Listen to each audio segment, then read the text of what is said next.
Hello, everybody. Welcome into the Apples and Ginos Fantasy Hockey Podcast. My name is Groot Nibbelink. I'm the creator of Apples and Ginos, originator of the Zero G Draft Strategy. And in this podcast, I've got a few guests on here with me. We are going to be bringing you the first fantasy mock draft of the offseason post free agency. Let's.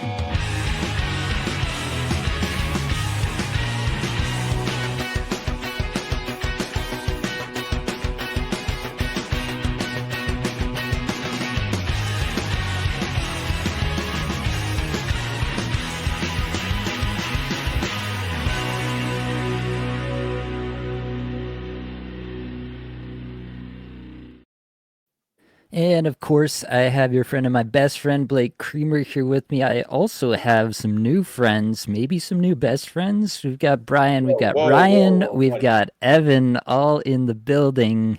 Gentlemen, how are we feeling tonight? Everybody at once, go. Great. Amazing.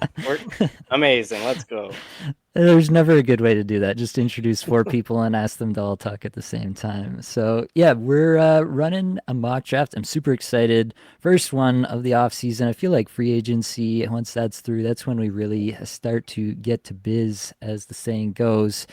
We're starting to really dig in on projections. I'm working my way through my projections. I've gotten all the way through to Columbus alphabetically. So, I feel pretty locked in on those players, and everybody else, I'm just vibes only in this draft here today. I think Ryan, though, you're ahead of me on that. You've been doing projections since June, you were saying.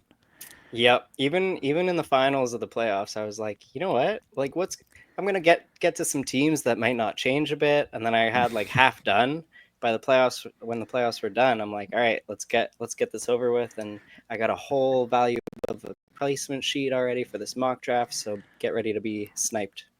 That's what I'm hearing. That's what I said. I think basically we should expect you to have the best team at the end of this mock draft, and anything else will just be a disappointment, really. All right. Give me that pressure. Let's go. All right. We are pretty close to getting started here. I did want to just quickly give the settings. I have pinned them on the YouTube live as well for anybody who's watching this live. We are using the Apples and Ginos Patron League settings for the upcoming year. That's going to be 3 centers, 3 left wing, 3 right wing, 4 D, 1 utility spot, 2 goalies, and 4 bench. If we do start to run too long, I may just cut off the draft after 16 rounds, which would be like the starting positions there. But you don't have to draft solely by position. If you don't want to draft any goaltenders, I think I will excuse that. Scoring settings here, we're doing a head-to-head points format here. Goals are going to be worth 5, assists 3.75, shots on goal 0.5, power play points 0.5, hits are worth 0.3, blocks 0.6. On the goalie side, wins are 2.75, saves 0.35, goals against minus 1.5, and shutouts are worth 3. Everybody's got that locked in. Everybody understands exactly where we're at as of now, I'm sure. We have some people in the chat. Armin's here saying that he missed us. We missed you too, man.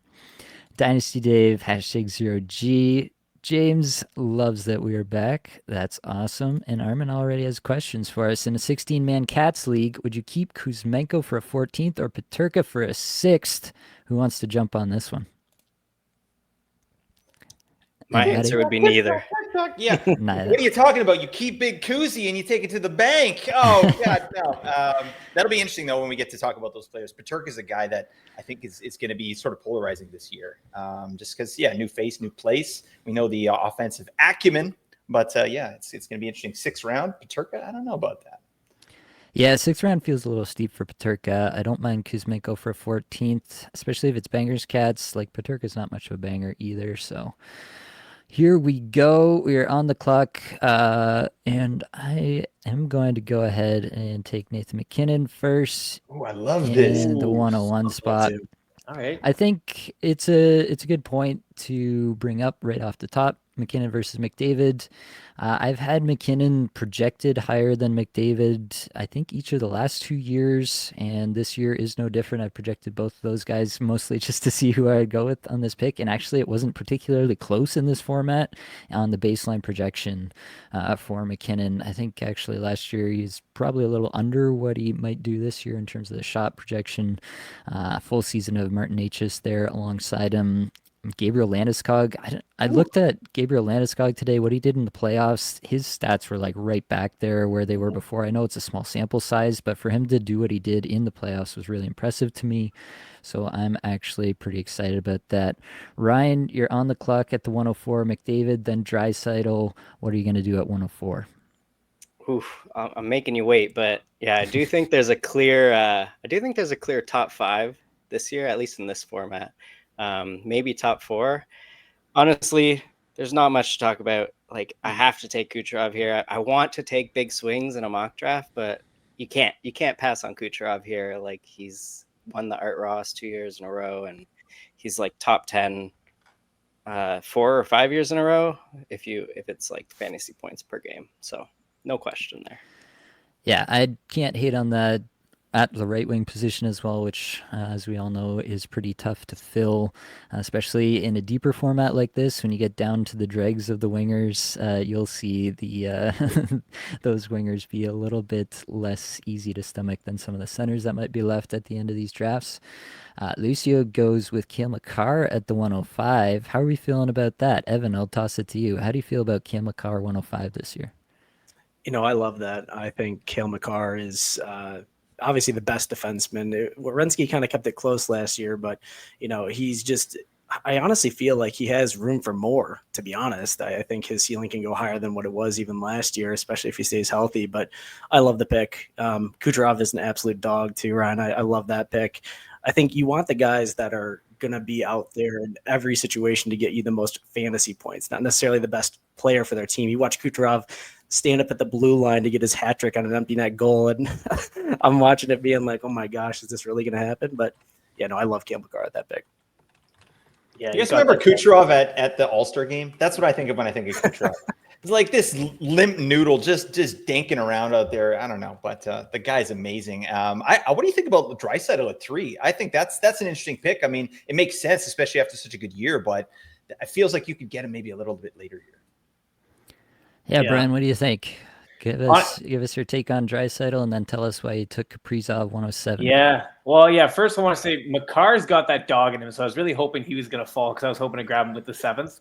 But Draisaitl is good. He relies on a lot of efficiency, but every single year he's efficient. He's a very efficient player.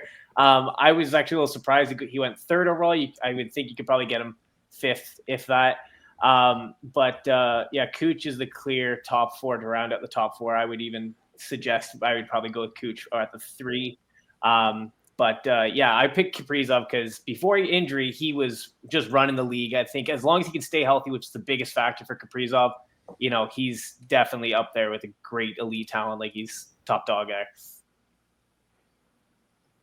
Love that. Blake, what are you doing here? You on the turn? Are you deep in thought, or can you talk to us? No, I'm good. And we'll get back to you, Evan, because I like your Jack Hughes pick. I was hoping he'd kind of fall to me here, but I got some bits and pieces. All right, I'm going to take my boy Ranto. This man is getting just flamed. Like, we're saying that Ranto is not a first-round pick. I'm not here for that. All right, I don't care.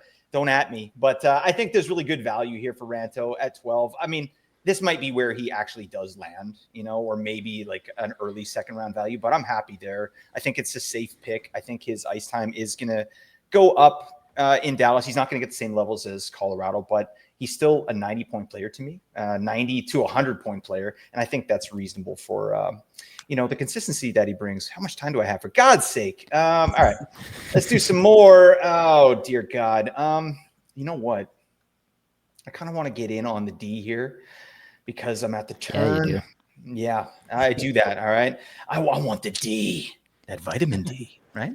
You guys know what I'm talking about. Let's have a little fun. This is a mock draft. I'm sorry. Okay. I'm sorry. All right. I'm going to go with ZW here. This is way too high. I'm absolutely, this is too high. Okay. But I'm at 12 and 2-1 here. And I want a piece of a good defenseman, because something Nate and I have been talking about, and I absolutely agree with, is like defensemen, true number 1 defensemen are going to dry up quick, and I want to get someone pretty elite here. Yeah, I think that's true. Evan, you've rounded out your first two picks here. You took Jack Hughes 110. You've got Rasmus Dahlin coming back at 2-3. A little bit of a defenseman run there. Blake goes Werenski. Get your Phillip goes Quinn Hughes, and you go Rasmus Dahlin. Talk to us about your first two picks. So, I mean, I was hoping Cap would fall to me on my 10th pick like he did last year, and I won the league. So I was hoping to go Kaprizov and Quinn Hughes. That didn't work out. So my next best was Jack Hughes and Dahlin. I think Jack Hughes, coming back healthy can be absolutely an all-star like he usually is, and New Jersey bounce back year. And Dahlin, I feel like, again, he hasn't hit his true ceiling. It's going to be weird in Buffalo because they lose Peterka and a lot of question marks going into that, but I think he is absolutely a top-tier defenseman, and I definitely want one in my first 2 rounds. Yeah, I totally agree with that. Projected Dahlin for 68 points this year. Over 100 hits and blocks again, fills out all the categories, everything you can need for fantasy. So I'm comfortably drafting Dahlin in the top half of the second round this year in pretty much all formats. Brian, you jumped on the defenseman train as well and added Evan Bouchard here at the 2-6. Bouchard might have been a little reach. I really wanted Dahlin. To be honest, he's an absolute stud. But Bouchard, I think he's due for a bounce back. He had a really disappointing year last year. Always performs really well in the playoffs. And I think Oilers are they got to be a little frustrated. I think he's going to bounce back in a really big way. If they stay healthy, Zach Hyman comes back. They got a good lineup on the power play. They should be top 5 in the league. So picked up Bouchard for the power play points and the shots, of course. I think there's a lot of value there. Yeah, can't disagree with any of that. Blake, anything stick out to you as we get through a round and a half here? Yeah, it all makes sense. I think the only thing that sticks out are my weird picks, but the other teams here. I love these Brady Tkachuk, Matt Tkachuk teams. That happened last year too, but it was closer to 111 and 2-2 or something like that. But I think that's a nice way to start. I mean, both Tkachuks are actually potentially injured even going into the season. They should both be ready, but there's a little bit of risky biscuit there for me. But yeah, and Wick's team as well. Pasta and Forsberg to start. Dear God, that's a nice little start. But I think, it's kind of the first 2 rounds. You don't like someone was saying there, you don't need to take big swings, right? It's just get the guys that are going to do the job. And I feel like everyone's doing that. This is a good looking second round so far. JT Miller. Yeah, JT Miller to 8. It's over to you, Ryan. Do you have a sense of where you're going? I think the Blake may says, have dried up. Yeah, Blake says don't take big swings in the first 2 rounds, and then he takes Werenski at the 13th pick. There was a big D run going on, and you don't want to be at the end of a run. So I ain't taking no D here. I was hoping for Werenski right around here, but good on you, Blake. Hopefully he crushes. I would have taken him there anyway. That wasn't a snipe. Ryan gave us his pick before the draft, folks. But again. I'm going another right wing. This is a scarce position, at least on Fantrax in these positions. And honestly, I think he's gonna crush it and crush the hearts of us Leaf fans. Yes, I am a Leaf fan. I think he's got 100 points at least on Vegas, and they're gonna have a great season there. Yeah, Marner feels pretty good here. Obviously, anytime a player goes to a new team, there is some level of risk, right? You can argue that it's not that high when the player is going to get a ton of deployments, is being paid $12 million a year for the next 8 years. Obviously, there's a level of security that comes with that, but sometimes it takes a player a year to acclimate to a new system, and while he's getting acclimated, sometimes the results aren't exactly what you hope for. I was a little bit worried about what was going to come back to me here at the 2-3 turn here, but I'm feeling pretty good about what's coming back around. I think I'm going to be relatively happy. I am considering starting the next tier of defensemen as Reinhart and Yossi go after your Marner pick there, Ryan. I don't think I'm going to go that route. It feels like reaching just a little bit, and I'd rather, select some of these guys that I think are actually pretty solid values here. The first one for me that probably shouldn't have made it all the way back to the 212 is going to be Willie Nylander. right winger. Yeah, to me, he's probably more in the mid second round where he should go. There's a few names that have come off here who I would select him over already. And then the other one, I've got, maybe I shouldn't say it out loud, but I've got 3 guys in the queue that I think are all relatively in the same area here. I feel really confident with McKinnon and Nylander here, so maybe I'm going to take a little bit more of a swing on this one. I'm going to go for Jason Robertson here from Dallas. I love the way that he ended the season. I love the way that after he kind of worked himself back from injury in the playoffs, he was kind of their best player as they were getting out of the playoffs. So I think that Jason Robertson really has a chance to elevate his game once again. Pete DeBoer is out of the picture. You can argue that that's a decrease in coach quality, which is entirely possible, but it's also entirely possible, they had to move on from some of their forwards. Mason Marchment goes away this year. Maybe they lean on the top 6 a little more heavily. Maybe they lean on Jason Robertson specifically a little more heavily, and he gets back closer, maybe not all the way to his, 104-point season, something like that, of a few years ago. Maybe not all the way back there, but more in that range than not. Blake, you got a while to wait before your pick. Rip apart these 2 picks of mine for me. How can I? Oh, that is such a fun start right there. But you're absolutely right. If you pick McKinnon first and the Nylanders there at 212, it's like, yeah, just give me the trophy, boys. But isn't it funny? Like, have you guys experienced where you finish your draft and you're like, this team's a winner. There's no way I'm going to lose. And then you lose. It's like, how? That doesn't make any sense. I had that last year in like my home league there. I was like, I'm going to crush these people. Like, this is insane. And I ended up second, but it was like the guy in first went way off. So I don't know. It's fantasy hockey. It's a cruel joke sometimes. But I mean, when you start with McKinnon, Nylander, Robertson, you're loving life. I like Panarin too at 3-2. I think he's a big time value this year. Yeah. All right, Ryan, you're on the clock. You got Kucherov and Marner, and you go Braden Point. Going for a stack here? Yeah, had to do the stack. I would have waited a bit on Point. I think he's a very efficient player, and I don't like drafting efficient players. I'd rather draft chuckers and guys who get 250 shots or close to 300. But I was gonna go to a D, but without ADP, any ADP, we're going blind. Like, I think this guy that I'm eyeing would go to the 4th, maybe even the 5th. So I can't take him here. So yeah, completed the stack.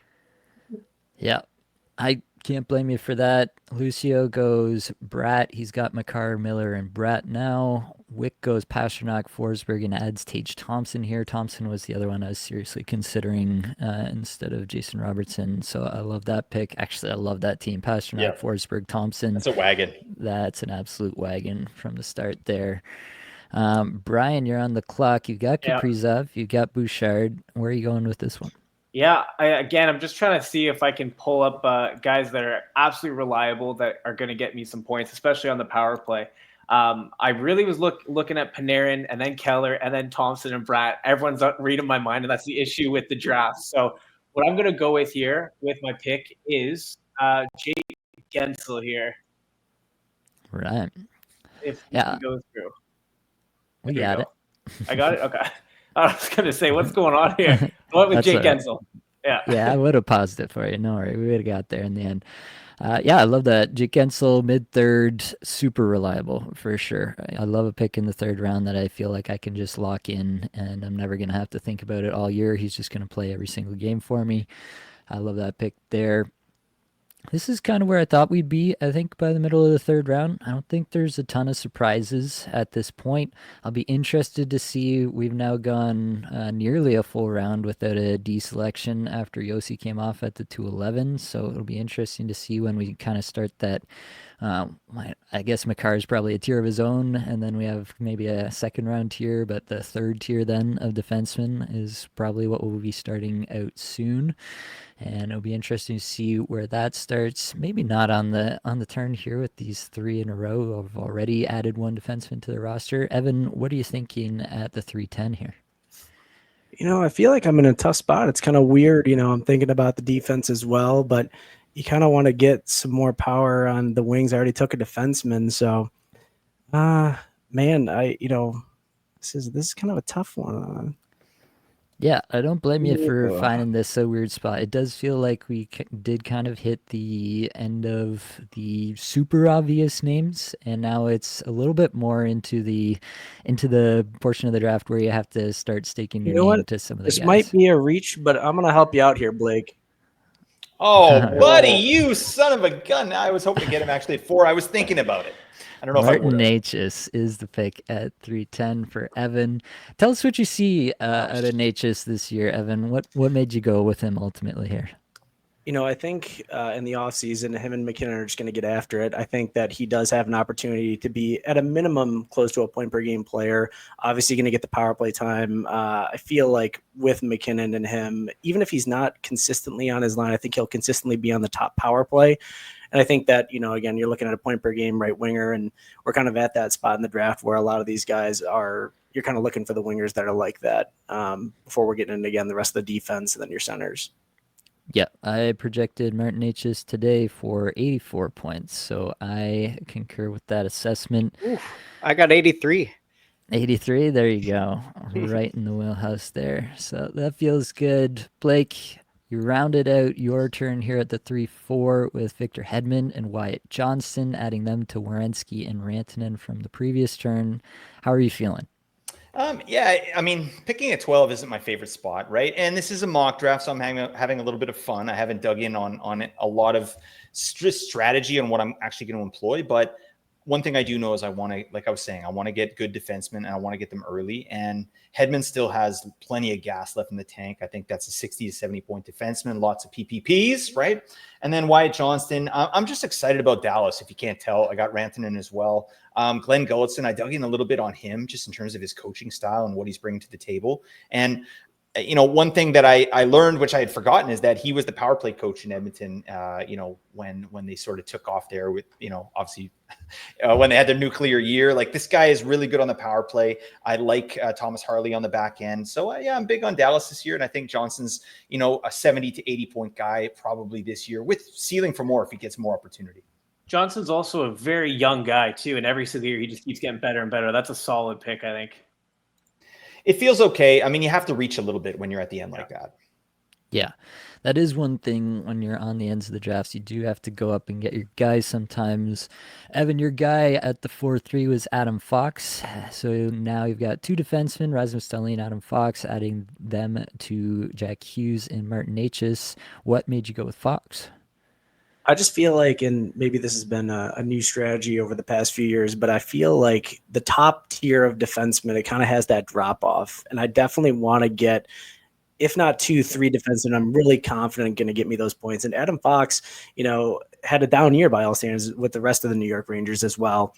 And I think that if he has anything close to a point per game, he's going to get those power play points if they bounce back. I think JT Miller coming there is really going to help him too. And I just think he's actually going to be a good pick in that spot. I don't mind that at all. Brian, you added Lucas Raymond at 4-6. Yeah. In between there, we got Ovechkin and Hyman. Aho and Uyghur go right after. What's up with Raymond? Why are you feeling him in the middle of the fourth? Yeah, Raymond, again, might be a little bit of reach, but I'm looking just at, first of all, my lineup. Got a lot of left wings already in defense. I'm looking to fill it with some right wing that has a lot of upside still. I think he also has areas to improve. I think last year we all thought he was going to regress negatively, and he still had a good year. So I know Detroit is still going to be on the rise if they can sort out the mess that is Detroit. And I think he's going to be a real reason. There you go. Detroit Lions fan there. And I think he's going to be a real part of that offense. Yeah. He's a great power play performer. This guy was 4th in the league in power play points. What the hell? Stud. Absolutely. Ryan, back to you. Kucherov, Yeah. final point. Where are we headed at the 4-9? Lucio Mancuso, you just sniped me hard. I was really hoping for Uyghur here. I think Okay. with his peripherals and like no real battle for power play 1, like this is great value even in the 4th round for Uyghur. Mm-hmm. So I don't love stacking this much, but I guess I'm higher on Tampa this year. You know, they no were tax state over there. Yeah, I don't think Hagel is bound for power play 2 a lot this year. I think he can really secure a power play 1 spot, and I think he can keep up, you know, maybe a point per game pace again. Ryan, I actually love this. I when you stack the Lightning like that, they are a great fantasy hockey team. And if they're playing 4 games in 1 week, you're dominating. Yeah, the one thing I would say, I agree with you, Ryan, that I don't love stacking it up this much just because of roster flexibility in season. If they are playing all on heavy nights, then you really got to figure out what you're doing on the off nights for that week. I come up on the clock here. I feel like I almost have to take a defenseman or get completely left behind. But luckily for me, there is one left here that I'm still quite high on. That's going to be Josh Morrissey for me. Yeah. 412 feels like pretty reasonable value. It was going to be between him and Jake Sanderson. Sanderson goes off at the 410. Hellebuck, the first goalie, goes off at 411 before my pick here. I've got a few options here. I don't think there's another defenseman here that's really jumping off the screen to me. I could go for a little bit of a reach in some direction one way or another, but I don't think I'm going to do that yet. I do feel like I'm starting a tier as well with the wingers left here, but mostly just because I want to talk about the player. I'm going to go ahead and draft Nick Ehlers here and stake my claim.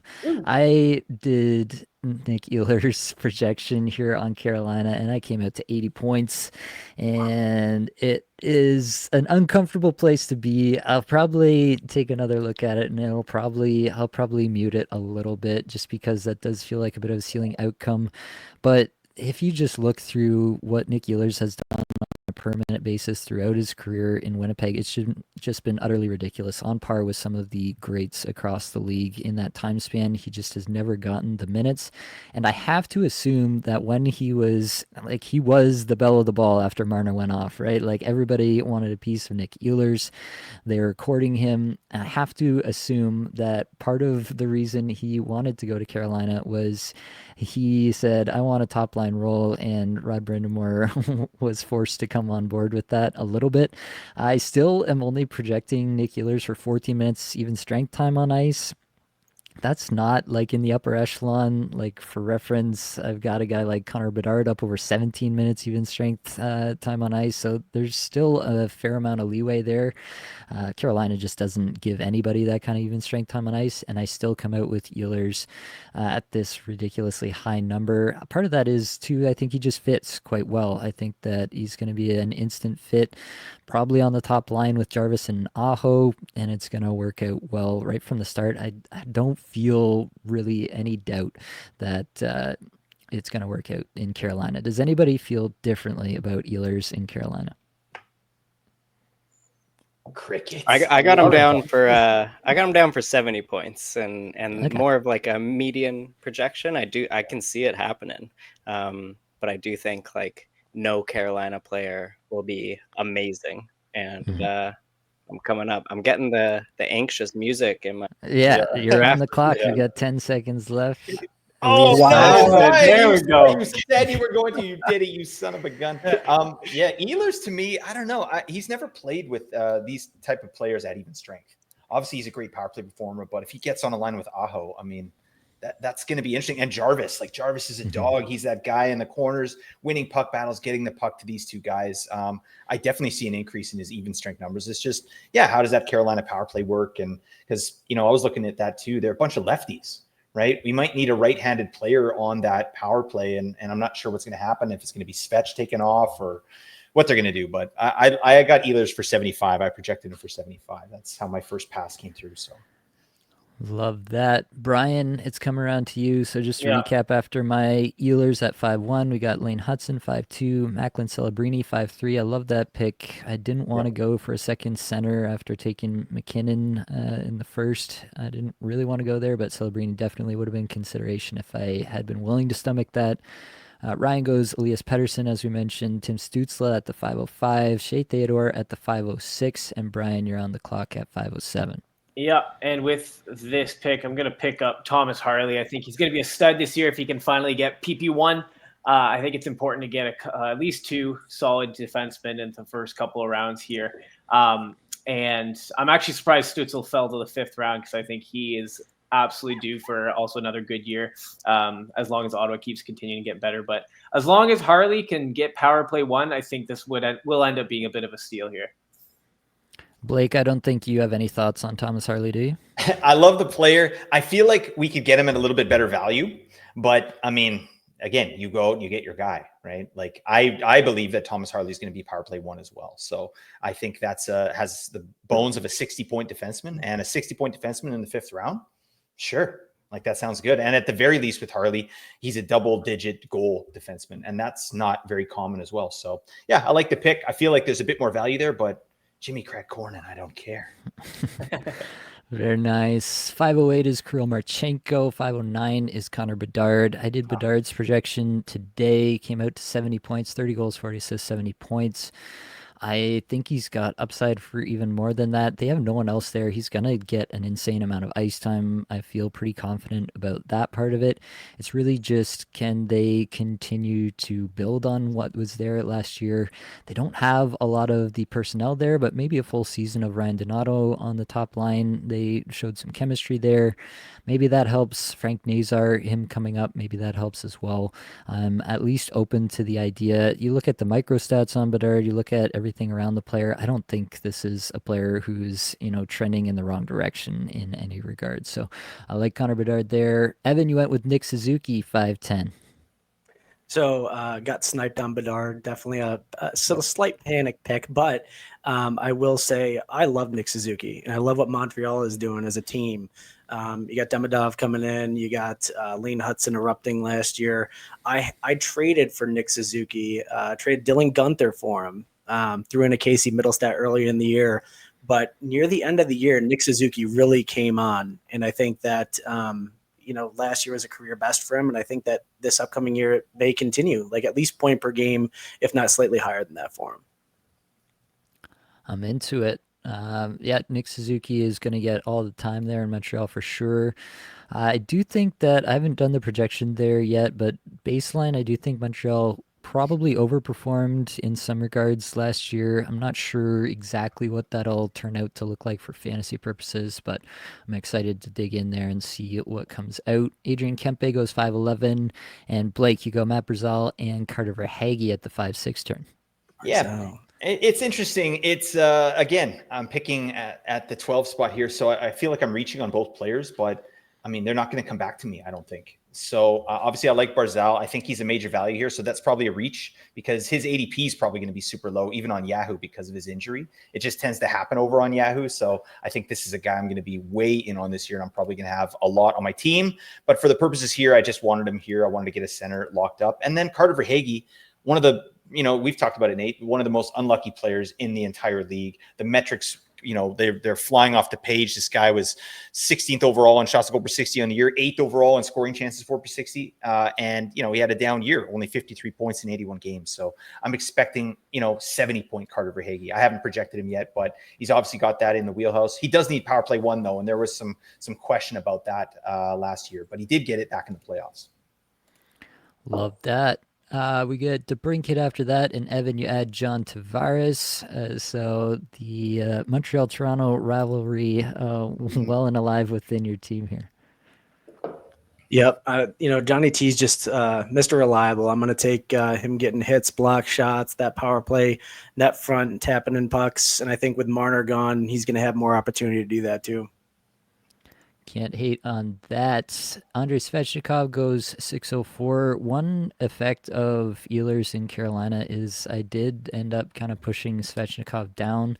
I don't think it's a slam dunk that he's on power play 1 anymore. I think it's still probably the most likely, but it's much more of like a 60-40 bet or even a 55-45 bet. For whatever reason, Brendan Moore really liked Jackson Blake on the top power play unit last year. I mean, he was reasonably effective. It wasn't for no reason. So, yeah, it really depends what they decide to do there.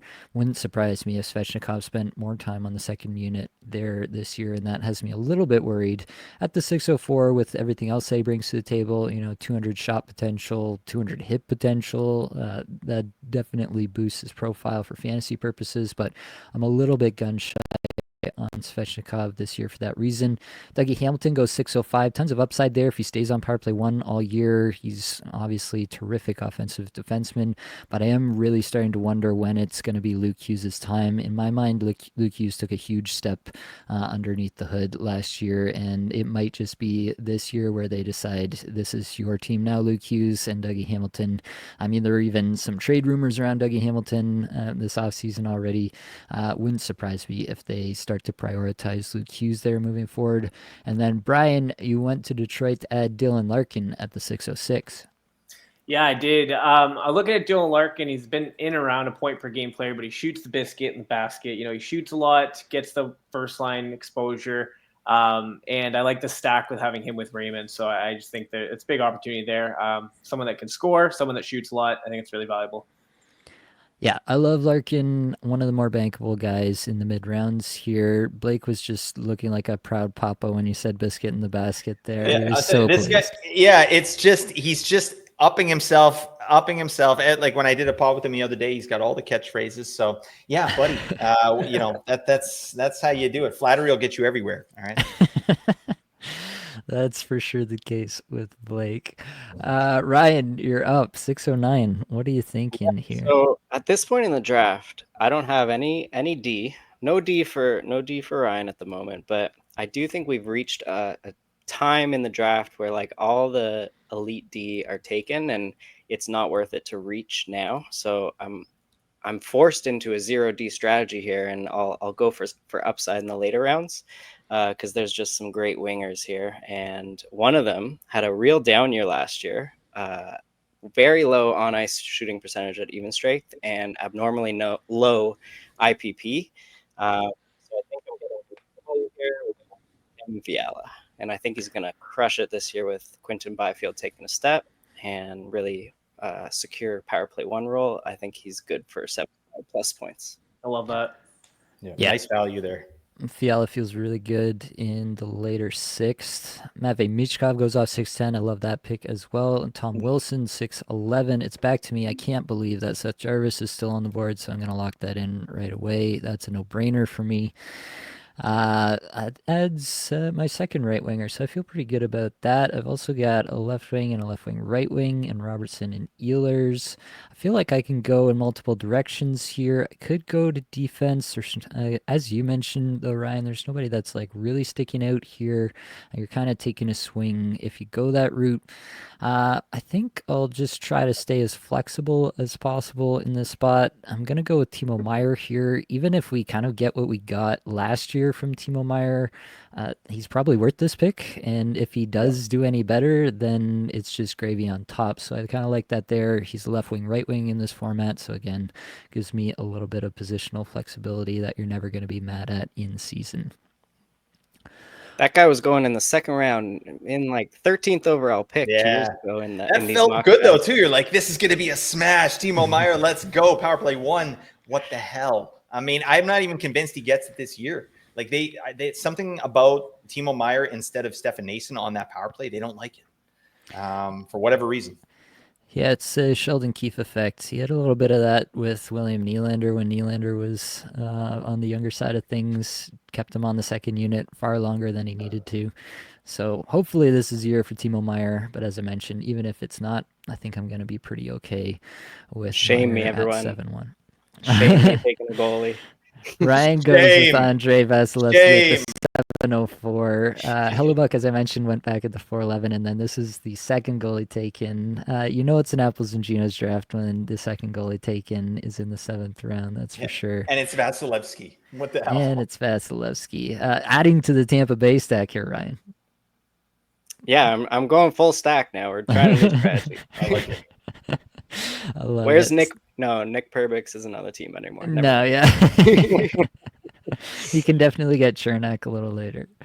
Seth Jones went 702. Mark Scheifele 703 before the Vasilevsky pick at 704. Dylan Guenther at 705. That feels like a high upside pick. I'm into that. 706. Travis Konechny. I like that. This really does feel like a sweet spot through. I don't even know where I'd say this kind of starts for me. Like almost from the start of the fifth all the way through the seventh here feels like one big tier, and just to amass a bunch of players with really high floors but also high ceilings in this range, I think you can absolutely do that in your drafts this year, especially if you get some people in your drafts who aren't as sharp as the Apples and Ginos faithful that are in this draft. I think you can you'll definitely find some good value there. We're back to you, Brian. You go Ryan Thomas at the 707. Talk to me about that one. Yeah, Robert Thomas, over a point per game per player. All the offense kind of runs through him. I was actually really looking at Konechny, so I'm sad to see he got picked right before me. But Robert Thomas usually gets picked really late in the draft, so I might have been able to even fade on this pick a little bit, but I didn't want him to go by. So great offensive player, great for my team, adds to the center depth here. Yep, can't hate on that pick at all. There's still a bunch of guys that I think should come off here in the 7th round, but I mean, I'm hoping they come all the way back to me at the 8th, 12th. Probably not much hope with this group of sharps here. I do think it'll be interesting once we get a little bit deeper to see if the centers continue to come off, or if we start to see that center value that you typically see later in drafts. I think there are some teams that still need some defensemen. I'm one of them. I've only got one. As you mentioned, Ryan, you're in a bit of a 0D situation, so we could definitely see some defense runs still to come here. It'll be interesting to see how people feel about the goaltenders. Then we might get some goaltenders running off here as well once everybody feels like they've reached the appropriate place in the draft to take them. Even in an Apples and Ginos draft, we'll probably see some of these starters come off. After Thomas, it's Stamkos at the 7-8, McAvoy at the 7-9, Hurdle at the 7-10 to you, Evan. What's got you excited about Hurdle here? Love Tomas Hurdle, big power play guy. The fact that he's left wing eligible here for my left wing, but he's really a center. Got to take him there. I think he can repeat what he did last year, if not better. Adding Marner to that power play now. I will say, yeah, like a lot of sharps in here, man. I was thinking about Seth Jarvis, Dylan Guenther was high on my radar, and I love Robert Thomas actually too. But yeah, I think it's still like where I have him. Absolutely. Matthew Nyes goes after that, 7-11.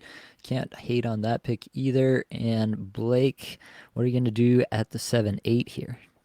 Well, see, I mean, I've been staring at Jordan Kyrou. I love the player under the hood. It's just, is he going to get the opportunity that he needs there? His ice time did dwindle kind of in the last quarter of the season there. So I'm hoping that's not something like a predictor of things to come, because this guy is amazing. He's a great offensive player. I love Dylan Holloway, so I think they're probably on a line together this year. I think that looks pretty good. Maybe with Pia Suter, it's not too shabby. That's a decent line, right? Pia Suter can maybe cover up some of the defensive miscues of guys like Kyrou and maybe Holloway. So I like that there. I feel like I want to get a center, but I'm not going to pick Hintz. He's here, and I want to pick him. But let me see. Oh, I got to run out of time. Okay. Oh, I know what I'm going to do. Okay. We'll go with Drizzy Drake Batherson. Oh, yeah. Okay. Love the power play stuff. I feel like, again, solid floor with Drake Batherson. Good bangs as well. I think it's kind of a boring part of the draft to me, but I feel like I'm sort of accumulating a bunch of similar guys like 60 to 70 point players that have good floors with potential for more. So yeah, I feel decent about that. Nice. Yeah, can't argue with that here. Does feel like he's part of this tier. Pavel Dorofeev goes off, and Evan, you get Alex Tuck at the 8-3. I've been eyeing Tuck for a minute here. He was actually really in consideration when I took Meyer and Jarvis at my turn. Lots of head nods. I love that one. Lots of head nods there. Yeah, it's hard to get away from Tuck. He does everything, leads the league in blocks for forwards, so that obviously plays in most fantasy formats as well. Anything you want to add on Tuck there, Evan? No, I think you talked about it on the last pod. It's, he just needs that consistent power play time. If he got that, like power play 1, and he played with Tage, I think he'd be point per game with like 30 to 40 goals. Like he's got it in him. He's a monster, just get him out there, man. Yeah, Can't argue with that. Dobson and Heiskanen go off after the tuck pick. And Brian, it's over to you. Do you have a route here? Yeah, see, I really wanted to go with Tuck. I'm really big on him, especially like if he gets the power play one, like you just said, he would go off. His best year was when he played with Tage Thompson, and he was phenomenal point per game. I don't want to do this pick, but what the heck, I'm gonna go for it. I'm looking at Mark Stone, the walking Band-Aid. All right. You know, if he can stay healthy, great player, really efficient, and with Marner in town now, could really look good on that power play. But yeah, he's probably going to get hurt second week of the season, but it's worth a shot. Yeah, I don't mind it here in the 8th. Last year we were getting Mark Stone super late, and I had to like drag Blake kicking and screaming into the Mark Stone I conversation. got him in one spot. I felt good about that. I'm like, all right, I'll take Mark Stone at pick 200. Like, what the hell? Oh man, what a snipe! Good one. There's Jacob Chikrin and Val Nichushkin. Ryan, are we looking at the first defenseman for your squad here? You know, I was looking at him, and then he got sniped. I was looking at same. So we are not looking at a defenseman anymore. Back to the drawing board. Love it. Back to the abundant center position. Mm-hmm. I got like 5 of them in my queue, so yeah, there's still a lot out there. Like I said, like I do feel like there is a big tier here of players, especially forwards. And again, it might be a reason to really prioritize the defenseman a little bit earlier in your draft if you're able to. Just get loaded up, and then you can kind of collect from a really solid group of forwards. You go with Adam Fantilli. You got a big projection on him? I think it's a bit of a reach, but, you know, it's a mock draft. I would probably wait until maybe round 10, but I do really like him. I think he did shoot a little efficient last year, and that might come down, but I think he can take a step in terms of generating more chances anyway, and I like him this year. Yeah, I was digging in on Fantilli today with my projections. Boone Jenner coming back really helped that line out, the second line there. I think whether he lines up with like a Jenner and Kent Johnson on a second line, or whether he gets moved up with Marchenko at some point if Monahan comes down, I think there are multiple scenarios for Adam Fantilli to get really good deployment. The biggest question to me is whether he sticks on power play 1 and whether he can make good there. For myself, I'm at the 8-12 here. I am going to go a defenseman here. I think I'm going to go John Carlson. Had a good season last year. I don't really see a reason for him to completely fall off this year. He is getting pretty long in the tooth at this point, but still, I think that he's going to be pretty solid. And then Nico Heischer's sitting out here. I've only got the one center so far. Feels like a slam dunk pick at the 9-1. You are getting some slam dunk picks up there. It's like, yeah, when it gets to you, I feel a little disoriented. I don't know about you guys because there's no ADP, right? It's like ADP is, I look at the ADP and then I'm like, valuable or, you know, a bust. Like I kind of use that. So like not like I'm missing players here. I've gone in with my queue, but even that, the queue is like this long. So yeah, and now Nate's reaping the rewards. Yeah, Blake, I gotta say, I don't love your team, and I think once you make your projections and everything, I want you to come back and look at this mock draft. Well, now, Ryan, I'll tell you what, we'll keep this team in the queue. I'll do a tattoo bet with you, Ryan. All right, your team versus my team, pure points. Let's go. You ready? I will bet you that each one of your picks, everyone so far, I think is going to be earlier than their September ADP. I'm going to say that. Yes, that I might actually concede. Yeah, because these are some reaching picks, that's for sure. Yeah. And again, we talked about that on the turn. You do feel like you have to reach if you want to get your guy. I don't hate on anybody doing that from the turn position. I feel like I've actually been quite fortunate. Just trying to stay neutral, and I've been able to, with the players that have fallen, kind of stay a little bit agnostic with the roster construction and get whatever fell to me. So that's been good. JJ Peterka goes 9-2, Dylan Holloway 9-3. Ryan, you went with Darnell Nurse at the 9-04. Yeah, I mean, he'll block, he'll hit, he'll shoot. He might get 35 points. That's fine by me for a defenseman over here, and putting up just a nice little floor. All right, going floor at Speaking of defense. reaches, Ryan. Oh my God! All right, all right. You got the bed nurse there, Darnell Nurse. Yeah.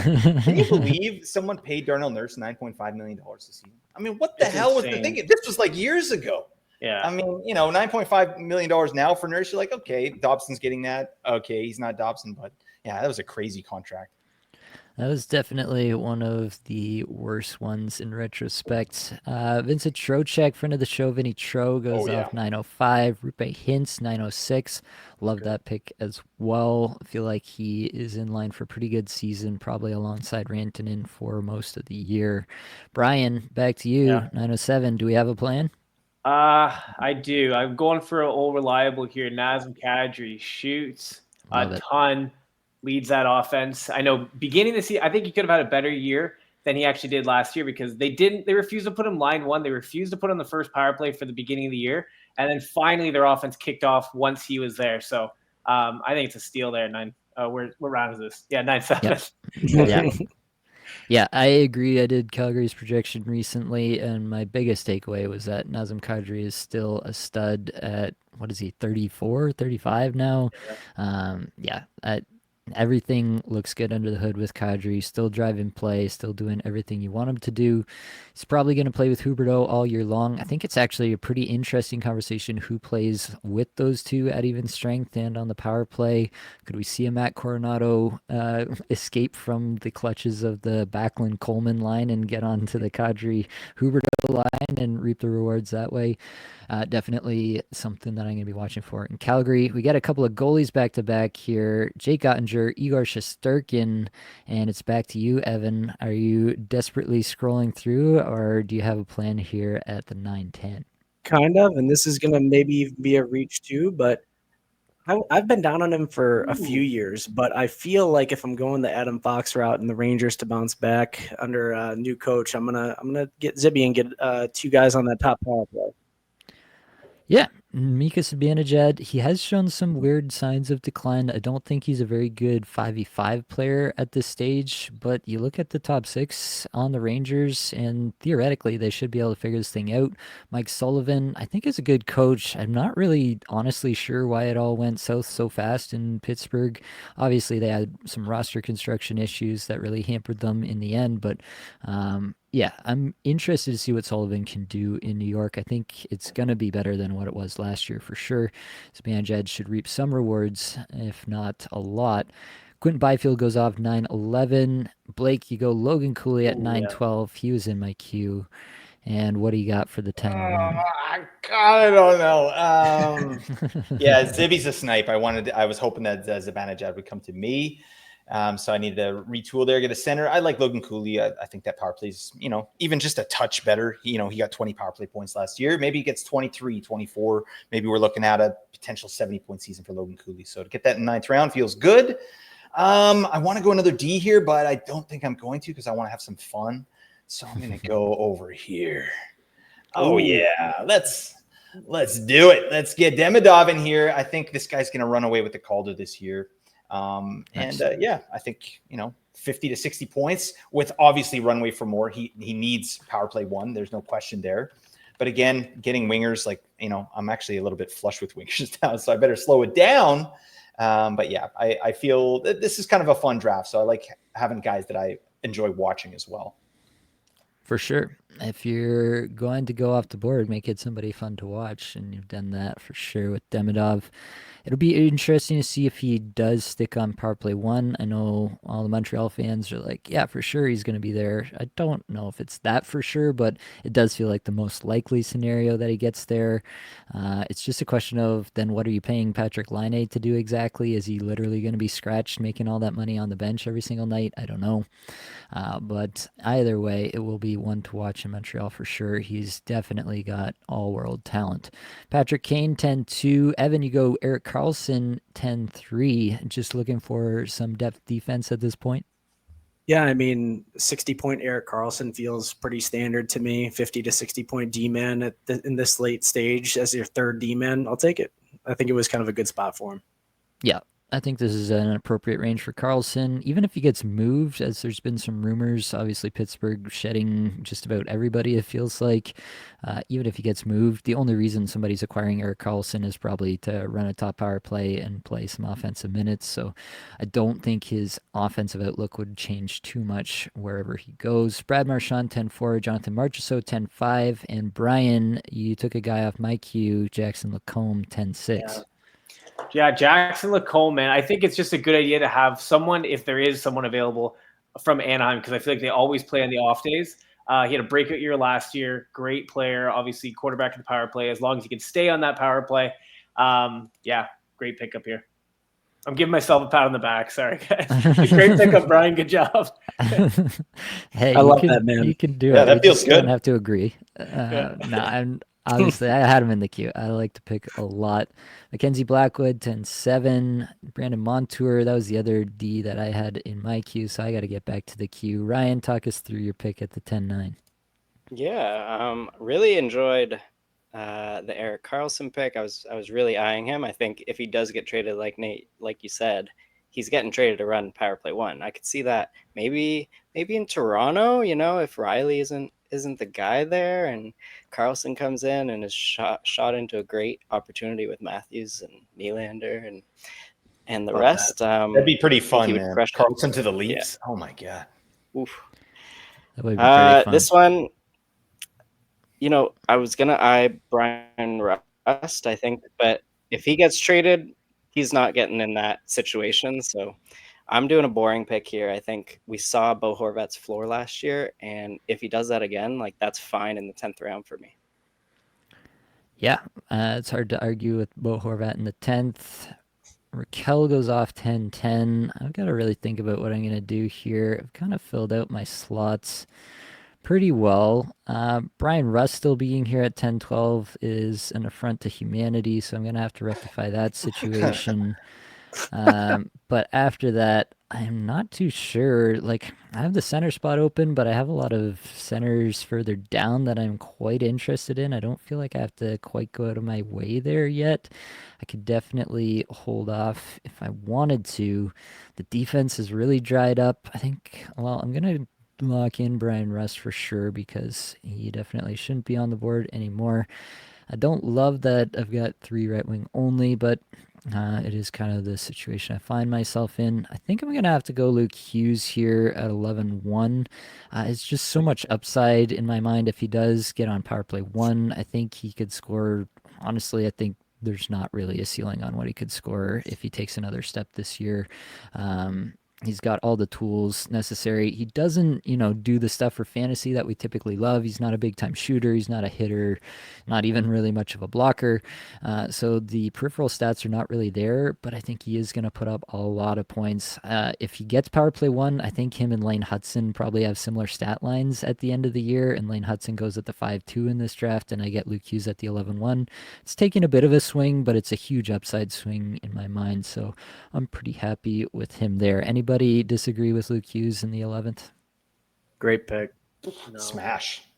Yeah, I was hoping he would come back to me, but yeah, it's just I really think he's earmarked for power play 1 this year. I think they want him with his brother. I think that makes a lot of sense, and I think I wouldn't be surprised to see them start the season out with Luke Hughes quarterback in power play 1. All right. Vote of confidence from Blake. A rare one, but we'll take it. Mackie Samoskevich, 11-2. That's a hype pick. Philip Gustafson, 11-03. And Ryan, you go with the namesake, Ryan Nugent-Hopkins, at 11-04. Yeah. Yes, sir. Again, this is a weird spot. I don't want to take any more centers. And I really don't like any D here.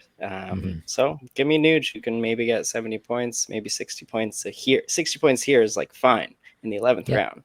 Totally. Yeah, can't hate on that. It's an interesting spot. I haven't done the Edmonton projection yet, but I'm going to be curious. The power play hasn't been quite as good the last little bit, not quite as efficient, which is obviously where RNH gets a significant amount of his fantasy production from. If that bounces back, then you could be looking at actually a pretty big value in the 11th round. If not, I still feel like he's gonna perform at this level. So I never mind a pick where you feel like you're getting a guy at baseline level of production at kind of a floor projection, and then if things break right, you'll do better. Lucio goes with Dylan Cousins at 1105. We are starting to thin out. Like now you're for sure, kind of staking your claim on guys that you think are going to do something maybe even different than last year, or at least they have concerns about what they did last year and why that might not repeat moving into next year. So I think we'll probably get into some goaltenders here as well. We've kind of established the top end, Ottinger, Shesterkin. Then about a round later, we get Blackwood. Half a round later, we get Gustafsson. I imagine there's a few more names that'll probably come off here the next round or two. That'll make some sense. Wick goes with Morgan Riley at 11-6, and Brian, you're up at 11-7. You got a plan here? Yeah, I do. I'm trying to think of filling out either like right wing, left wing, because I feel like you can always get centers a little bit later. With that said, I'm eyeing guys like Besser. Also eyeing someone like Tippett, but I don't really want to grab Tippett yet. Like, I don't know. There's a couple of guys I'm looking at, but I think I'm going to bite the bullet, look for a guy who I think can score some goals, which is valued the most here, and grab Brock Besser. Blake, I don't think you would approve of that pick. Buddy, it's going to be a smash this year. I mean, he's a 30-30 guy, I think. Even without JT Miller, I believe that that's kind of what he can get back to. And I think a lot of people forget just how bad the vibes were in Vancouver last year, and that affects things. Like, it absolutely affects things. I'm not thinking that Besser's going to be even a 70-point player moving forward, but I think his floor is really solid. They really need him as like a key offensive piece. They just got to find him a good center to work with. So we'll see if he can get that chemistry going with Petey, maybe Philip Hedl. I don't know. Don't mind that. Tyler Toffoli at 11-8. I don't mind that. Do you think that Jeff Skinner, I saw today, Jeff Skinner and Tyler Toffoli played on the same minor hockey team. Do you think that we've got some Jeff Skinner life if he's going to reunite with his minor hockey teammate? Absolutely not. Just don't ask him to play defense when we're fine.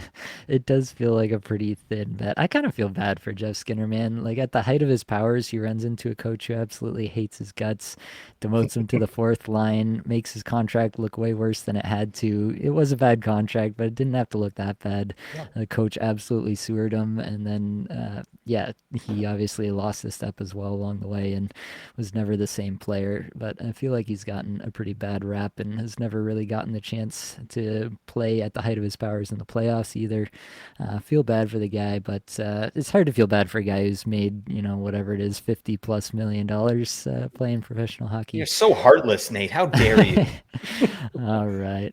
Matt Duchene goes 11-9. Hard to hate on that pick. And Evan dropping a goaltender here in the 11th round, Darcy Kemper. Don't want to be the first guy to take a goalie here, but I'm going to do it. I was embarrassed to do so, but this is more of a personal thing. Darcy Kemper, I got as a 0G option last year, and he kind of won me my league. So I'm going to give him some love here. Yeah, I can't hate on Darcy Kemper in the 11th. That's for sure. We're coming up to you, Blake. Do you have a plan to rectify what Ryan has characterized as absolute reach of a lineup? It's just a train wreck of a team, and Ryan's got me on tilt here, and now I'm all discombobulated. But I'm having fun. You know what? I look at my roster. Sam Montembeau? Hey. Right. Well, I was. Now I can't. Damn it. No, I want some D. So I've got a good option here. I'm happy here with Shane Gostis-Bear. I just projected him as well. Like, he's not going to get even strength minutes, but it doesn't matter. He's a power play wizard. I think another 25 power play points is probably in the cards for him. To get him in the 11th feels nice. And now what the hell am I going to do? God dang. Right. Okay. I know what I'm going to do. I was looking this up, and yeah, I'm just going to be, again, kind of a boring pick, but a guy I think is going to bounce back in a minimal way, but I think he's better than what he showed last year. Pavel Buchnevich. So I got him. I got Kyrou. I feel like that, one thing I try and do with my drafts is get power play one guys. You'll see throughout my lineup, at least, these guys are all power play one. And I'm going to try and do that as long as I possibly can. But I actually feel good about Pavel Buchnevich in the 12th round. He only got 12 power play points last year. That's way low. I think this is a guy that's closer to the 20-point range, honestly. Yeah, I love Pavel Buchnevich. He's been in my queue for a minute, and so it's hard to hate on that. Kiefer Sherwood, 1202. Banking on the, what was it, 460 hits coming He back will do it for again. another round? Yeah. He's like that. He's a nut. He wears like weird cotton gloves underneath his hockey gloves. Has anyone seen this? Yeah, he looks like the guy that holds the Stanley Cup. He's like, here you go. But he's got those, and then he puts his He's allergic to like everything, apparently. Yeah, I don't know, but not hitting. All right, that guy's an absolute unit. That's mega true. beefer. Evan ripping my soul from my body with There the you Cutter go, bud. Gauthier pick at 1203. Tell me, I think I've made my feelings about Cutter Gauthier pretty clear, but tell me why you're into him here in the 12th. I think Brian said it earlier, you kind of want a piece of Anaheim. And I feel like, you can get some of these guys later in the draft. I feel like this was a good spot for him. I feel like, 30 goal upside if he gets power play one, consistent minutes. And I think the offense under Joel Quenneville is going to go off here. Defensively, I can't say as much as why I was hesitant on getting like those stall, but Gauthier, Jackson Lacombe, all these guys, I love it. Yeah, I am pretty into Anaheim. I think July 16th, so we're coming right up on the NHL schedule release. We'll get that info pretty soon, but I fully expect Anaheim to have another huge off-night schedule and for them to be a target for fantasy for that purpose alone. My Anaheim projections came out pretty hot, maybe too hot, but I'm pretty excited about it regardless. I think Joel Quenneville is just such a massive, massive upgrade on Greg Cronin that it can't really be overstated. The same way Dean Evison was over Pascal Vincent there in Columbus last year. So, I think you have to take that into account when drafting Anaheim guys much earlier this year than you would have in years past. After Cutter Gauthier, Sam Bennett sticks around to the 12-4. That feels good. Drew Doughty, 12-5. And Brian, you went with Will Cooley at the 12-6. Yeah, I sure did. I just like the fact that he plays with JT Miller. I think it's JT Miller and Zibanejad. I really like that. Probably won't get power play time, but he throws the body around. He'll increase shots. I like the pick. Yeah, can't argue with Will Cooley feeling like a bit of an ascending pick at this point in time. Feels like just a brand of player that they really need in their lineup as well, right? At this point in time, they don't have another guy who fills that kind of role, and so he might find himself in the top 6 more often than not just because of that. I do expect they'll probably move some things around here and there. JT Miller's optionality, Zibanejad has played some wing now, so they'll probably move those groups of players around to try to find the best chemistry throughout the year, but either way, I do expect to see Will Cooley in the top 6 a fair bit this upcoming year. Dylan Strome goes off 1207. It's hard to argue with that at this point in the drafts. I don't really like drafting Dylan Strome just because he feels very dependent on the other players around him to perform well because he basically refuses to ever shoot the puck himself. Boone Jenner, 12-8. I did Boone Jenner's projection today, and man, he did not miss a beat when he came back. Feels like a solid pick again for 25 goals and 49 points. And that's not with assured power play one time. So I do like that for Boone Jenner. Ryan, Vince Dunn, 12-9. How are we feeling? Yeah, I feel great about this. I was really hoping he didn't get sniped earlier here, but I think Seattle, will see what they do with like a true top power play or a split power play again with the new coach. But I think with their personnel, they're gonna have a split power play again. And Vince Dunn and Brandon Montour, their ceilings are capped, but they're both gonna eat a little bit, just a bit. I actually love that pick, Vince Dunn. I feel like you could switch Vince Dunn and Nurse, probably value-wise. Like Dunn is, he's a guy that doesn't need power play to be valuable. Like I think that's great value in the 12th round. Vince Dunn, that's beautiful. Yeah, I mean Darnell Nurse. I got him down for 150 blocks, 169 hits. Yeah, the blocks are high on shots. This. Wow. Just the periffs alone are going to have a safe floor. So it might be a reach. I might be eating my words here, but I'm fine with Nurse at 9. Well, your D's rounding out here, my man. Very nice stuff. I'm going to do something that I may regret. I'm going to take Tony D'Angelo at the 12-12. Wow. You look at this lineup and tell me who else is going to run that power play from the back end for the Islanders. It's pretty obviously D'Angelo to me, and I think it'll actually be a pretty valuable spot for fantasy. Not to mention he got insane even strength minutes last year. I don't know how much of that sticks around throughout the full season this year, but I just find it impossible to really fade D'Angelo based on the situation that he finds himself in, based on the fact that he's still a very good power play quarterback and offensive defenseman all around. I'm thinking about taking a goalie here. I might do it for the lulz. Sergei Bobrovsky feels like the last of a tier, and he stuck around far after. So yeah, let's throw Sergei Bobrovsky 13-1 into the mix here. I feel like he probably should have gone off before now, and I feel like all these guys that I have in my queue, they're just as likely to come back next time around. So Sergei Bobrovsky 13-1, Dustin Wolf goes off 13-2, Colton Parayko 13-3. Somebody want to roast me for taking a goaltender in the 13th? What are you doing? Better than Jeremy Swayman. And Bobrovsky, too. He's going to take the season off, man. He only has to show up for the playoffs. They got Daniil Tarasov in there, buddy. No. Yes, Daniil Tarasov is definitely going to steal starts. Yeah, for sure. Of course he is. Bobrovsky's off the case. Bobrovsky, what are you doing? You forgot the paperwork, Bobrovsky. All right, Ryan, you go back to Anaheim. Frank Vetrano. What do you see with Vetrano? What do you see his role being there? I'm a little bit scared of Vetrano this year. It feels like a player that Quenneville might not actually prioritize. Yeah, so I did his projection, and I do think he's not going to get a top power play. He's going to get a little bit of a middle six role, and I still like it here at round 13. I think 45 points is a pretty safe projection for him, but he's gonna he chucks pucks. He's gonna send a lot of pucks to the net and a bunch of hits, 150 hits, 240 shots, and he also blocks 73 blocks from a forward is what I have him projected for. So I'm fine with it, even if he's a middle six forward. That's kind of an interesting piece there. Sorry, Nate. I was just gonna say, yeah, you're prioritizing periffs there, and like as the floor, and that's smart. That's not something I normally do, but it's like. It kind of makes sense. I always kind of prioritize offense, but yeah, when you got these guys that are pretty consistent with their periffs, like it's just a unique strategy. I haven't seen that really done before as kind of a floor play. Yeah, and I think here in the draft is where I could do it if I'm pretty confident in their floor, where the last 4 or 5 rounds is where I can really swing for the fences and drop those guys if they don't hit. Yeah, I like that.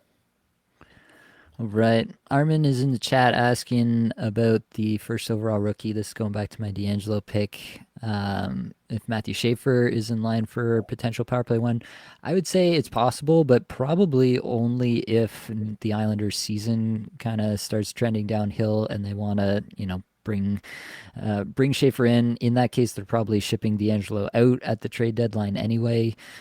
So yeah, by that point in the season, I think I'll have gotten my picks worth at the 12-12 from D'Angelo anyway, and I'll figure it out if I have to moving forward. Owen Tippett goes 1305, Justin Falk 1306, and Brian, you go with Neil Pionk 1307.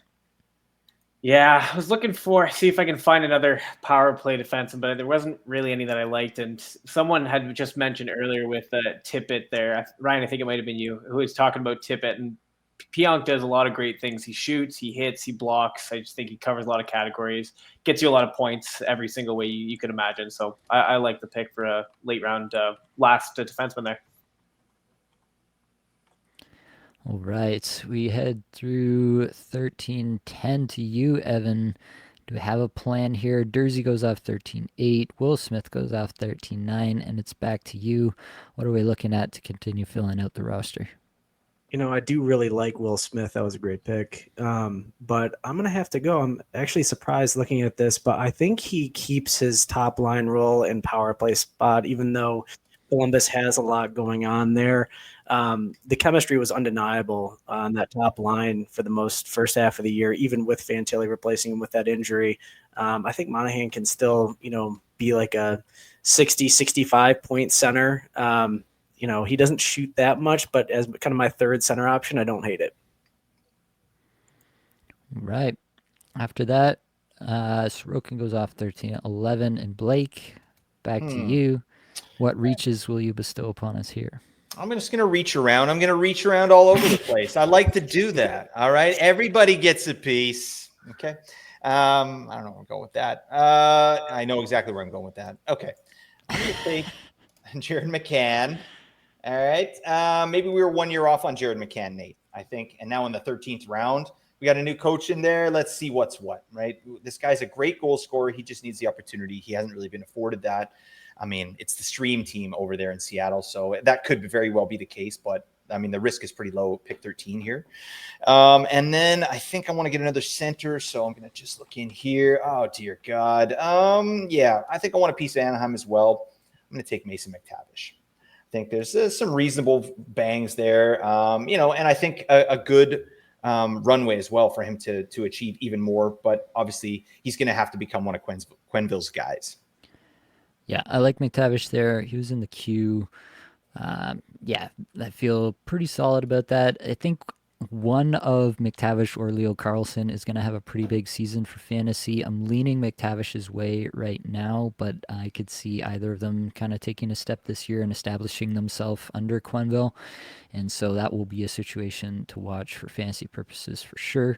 Thatcher Demko goes 14-2. Get your fill up. Get Sorokin and Demko 13 and 14th rounds. Tell that to your fantasy managers in your home league from a year ago. But yeah, that's a good one. Evan, you go Aiden Hill at the 14-3 and add a second goaltender. Yeah, I just think I was looking at, rounding up my defense, but there's just not a ton of great options out there right now in terms of power play quarterbacks or anything. There's a lot of guys that get good periffs that are going to be available later. So I just kind of went with the second goalie. Yeah, don't mind that there. Matthew Schaefer does go 14-4. Ivan Barbashev 14-5. And we're back to you, Brian, 14-6. Where are you headed with this one? I think I might pick up a goalie here, and I'm surprised by. Actually, I'm not surprised how many are still available, but I'm looking at someone. I know he has a lot of injury problems, but I really liked what Stolarz did this past year. I think he is the clear number one goalie, and as long as he can stay healthy, which I know is a big factor for Stoli, the goalie. Yeah. It's hard to hate on that. Toronto's goaltenders looked pretty good for fantasy last year whenever they were playing. Stolarz did seem to take the net over before getting injured. Wall stepped in, played well. Yeah, I could see either of them having sustained periods of fantasy success. What do you think, though? Do you think, Brian, that the plan from day one is still kind of a 50-50 situation, or do you think that Stolarz gets a little bit more 1A treatment given that he was the preferred starter in the playoffs? Well, I want to say option 2, but honestly, just given how he was hurt, again, we knew he was hurt. He has a history of being injured. I think they're going to do their best to do a 50-50 split, especially in the beginning of the year. Towards the end of the year, they might ramp him up, but just because of that injury concern, they got to keep it 50-50. Yeah. I think that does make a lot of sense to me. Morgan Geekie goes 14-7. I think Geekie, quite honestly, Boston's forward group is probably one of the 5 worst in the league, if not lower than that. And so Morgan Geekie is probably going to get fed minutes, all he can handle. And I have him projected for 60 points. Like, I don't think it's that unreasonable. I think actually there are probably quite a few players around the league that you'd be surprised who could score 60 points playing the kind of minutes I project Geekie to play alongside David Pastrnak. So don't hate Geekie in the 14th by any stretch. Jeremy Lauzon is an interesting pick in the 14th. Going to Vegas there.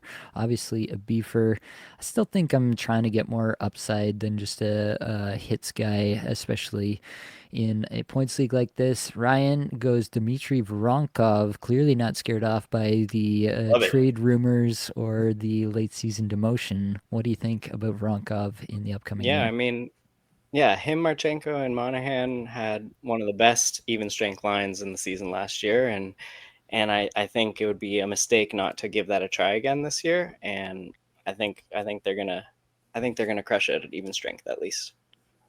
Nice. Right. After Voronkov, it goes Ryan Donato, who was in consideration for me. Kind of similar to Morgan Geekie, really. I think he's just in a position to get a lot of time on ice, did demonstrate some chemistry with Bedard. I think that's going to replicate again. Pierre-Luc Dubois, 14-11. I think I'm going to go with Josh Norris here at 14-12. Blake and I talked about this guy a little bit. I see the upside case here with Josh Norris. Buffalo has to get their power play working a little bit better. Josh Norris profiles as a shooter opposite Tage Thompson on the other half wall, filling kind of the JJ Peterka spot on that power play that's now vacated. I think that can work. Josh Norris was previously very efficient in that role for Ottawa, and so I think that could actually be a bit of a missing piece for this Buffalo power play. And if that works, if he plays 2C, if he gets Alex Tuck on his line at even strength, I could actually see a scenario in which this really, really works out for Josh Norris. With the other pick, again, similar to my rest pick before, Troy Terry should not be here at 15-1, so I'm going to take Troy Terry. I have 4 right-wing onlys, but again, hopefully with the Anaheim off nights, I'm not going to regret that. I had a monstrous projection on Troy Terry that I'm probably going to have to take a look at again. I had him for 73 points on my first go-around here. I think he is likely to once again be the number 1 player used at even strength by country mile. You look at the microstats, he laps the field amongst all the Anaheim forwards there in just about every category. I think he's the most dangerous and complete player they have in their forward group. And I think Quenneville, similar to what we said about Evison, I'm going to draw this parallel probably 1,000 more times this offseason, so get ready, buckle up. If you're not interested in hearing that, I'm sorry, but similar to what I said about Devin Evison and him, identifying good players in Minnesota, and I was expecting him to do that for Columbus. He instantly does that with a guy like Kirill Marchenko, instantly gives him a ton of ice time, and Marchenko has a career season. I feel similarly about what Quenneville is going to do in Anaheim, that he's going to isolate the players who actually do make a difference, players that I expect to be Cutter Gauthier and Troy Terry specifically, and then, as I mentioned, probably one of McTavish or Carlson. And so I expect that to take hold almost from day one there. And I'm pretty excited about what that can mean for a guy like Troy Terry. Blake Coleman, 15-2. Alexei Protas goes 15-3. And Ryan, you go with Cole Perfetti, 15-4. Yeah, I should have looked at my positions. I haven't drafted a right wing in like 12 rounds, and I'm a bit of right wing trouble after Mitch Marner and Kucherov. I definitely should have drafted Terry there instead of Voronkov, but I agree with you with Troy Terry. I think he's the number 1 guy in Anaheim, and I think they'll utilize him for that.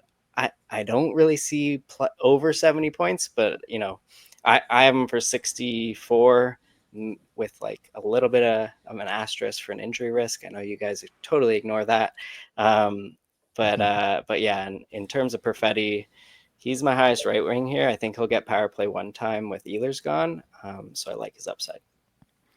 Yeah, I definitely think Perfetti is the most likely candidate to fill the Ehlers role. You saw him have a good playoffs. That often goes a long way in establishing your trust with the coaching staff. Definitely everything lining up for Cole Perfetti to step into that role and see if he can be more efficient in the upcoming season. Jeremy Swayman goes 15-5. Mikael Granlund, another Anaheim forward, 15-6.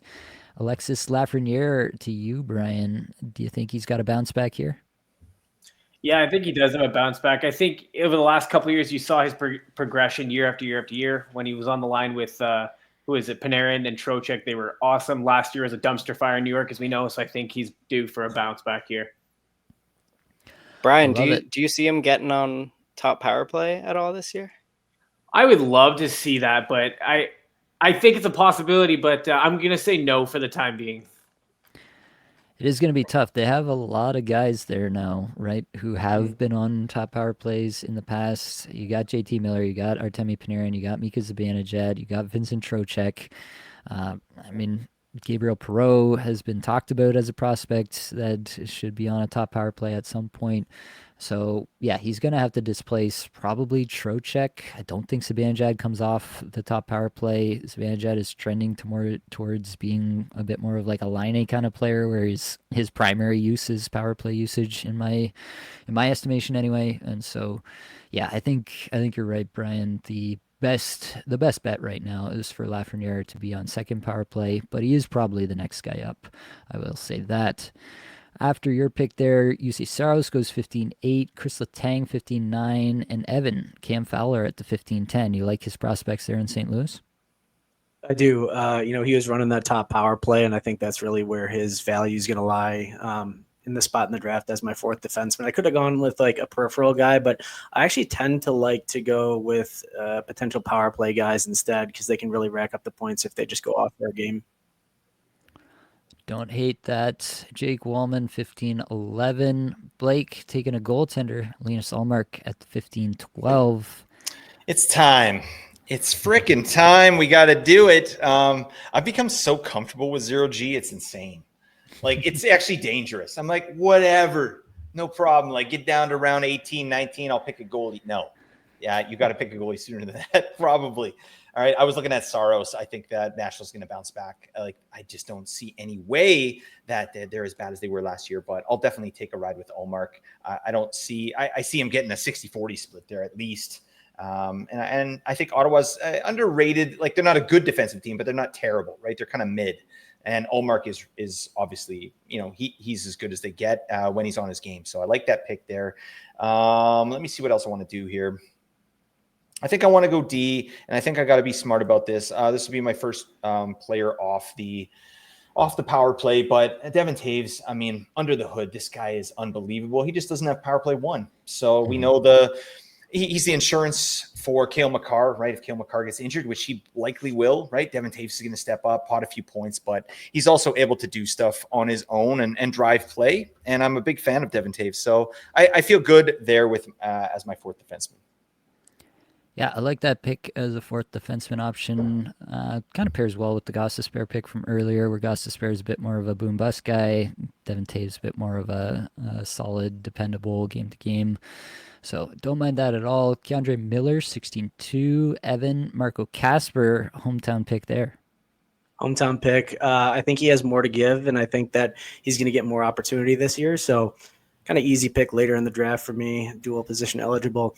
Quick story I got for you guys on Cam Fowler, by the way. I'm actually surprised I drafted him because this just popped into my mind. Met the guy years ago now, but we were up on a lake and with the boys, and we get a keg, and Cam Fowler's there. He's there. Darren Helm's there. We're all just hanging out, having a good time. And this guy's making millions of dollars a year. He doesn't fork up for the keg, man. He's just out there drinking it. Everyone and he's just chugging brews. We're like, Cam, you want to shell out like $10 for us, buddy? Unbelievable. The late night beauty. What he's getting people to buy shots for him. He doesn't care. That's terrible. All right, Cam Fowler. He's getting bumped down even further. That's a great story. After the Casper pick, we get Evgeny Malkin, 16-4, Zigra, 16-5. Brian, I thought I was hiding Gabriel Landeskog, but you got him here at the 16-6. This is a slam dunk. I've been waiting for years to actually pick him, knowing he's going to come back. So I'm jumping all over that. Yeah, I love it here. Do you see him on top power play there in Colorado?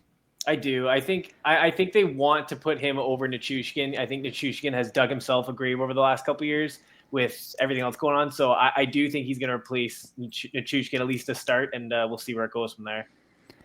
Yeah, there's multiple options, right? It could be Nichushkin, it could be Lehkonen. Either of those I could see. Lehkonen has been the guy they've been more willing to move off in the past, but as you say, it could be a change into the guard a little bit with Nichushkin. I see it similarly. I think, Gabriel Landeskog, the captain of the team, he comes back in the playoffs and he's throwing hits like nobody's business immediately. Like, he's all the way back, at least mentally. Like, he's not taking it easy out there. So I love that for him.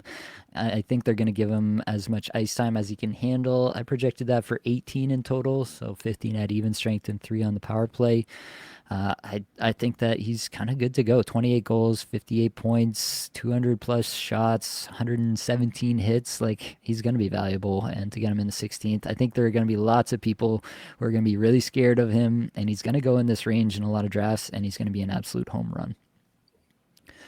All right, what do we got next? Lucas Dostal, 16-7. Evander Kane goes at the 16-8. I don't mind that pick there in Vancouver. I forgot he was there. Vancouver does need some help offensively, so Evander Kane could get some run. And Ryan, you go with Matt Zuccarello, the Zucchini Man. The How's that play? zucchini man. Get it out of my Yeah. cake. I don't need a zucchini loaf, all right? I want a delicious Parmesan. I'm surprised Blake hasn't drafted him yet, but Right? he does have a lot of right wings. He could get 70 points if he's still with Kirill the Thrill all season on Power Play 1. So very happy here. I think I knew you needed some everyone- right wingers there, Ryan. I'll just help you out. Yeah, I think everyone's really crushing this part of the draft with great upside picks, and all of you guys are sniping me. Just want to say that. Definitely. That's what we're here to do. First and foremost, we're here to snipe each other. I guess a side effect might be that we provide some content for the good people out there.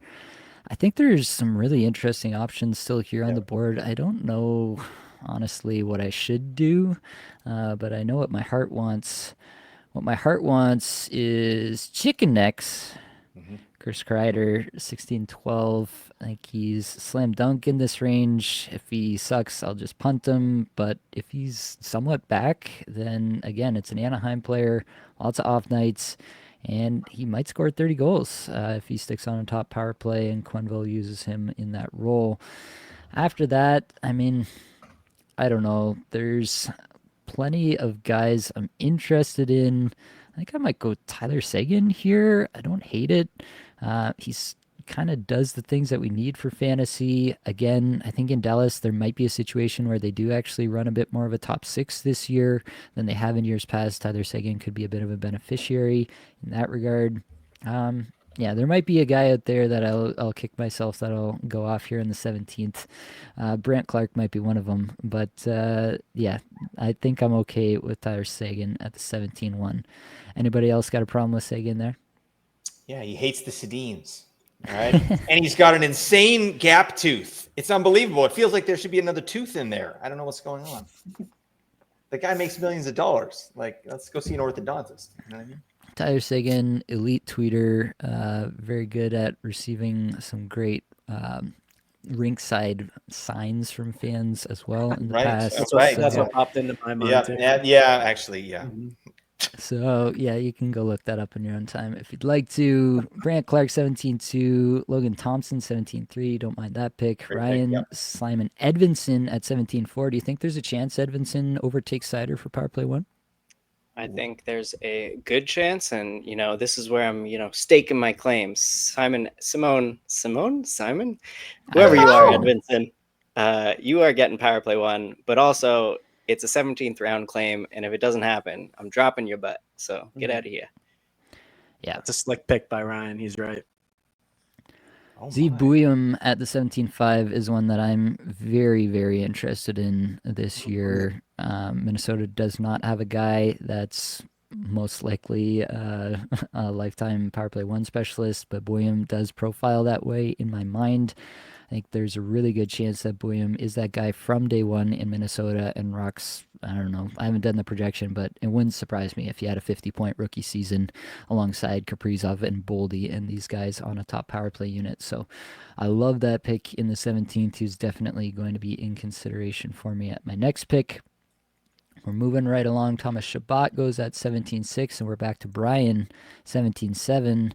He goes William Eklund. Yeah, I just think another year of the young guns continue to progress. Exposure to Celebrini. I think it's all up from here for them. Love it.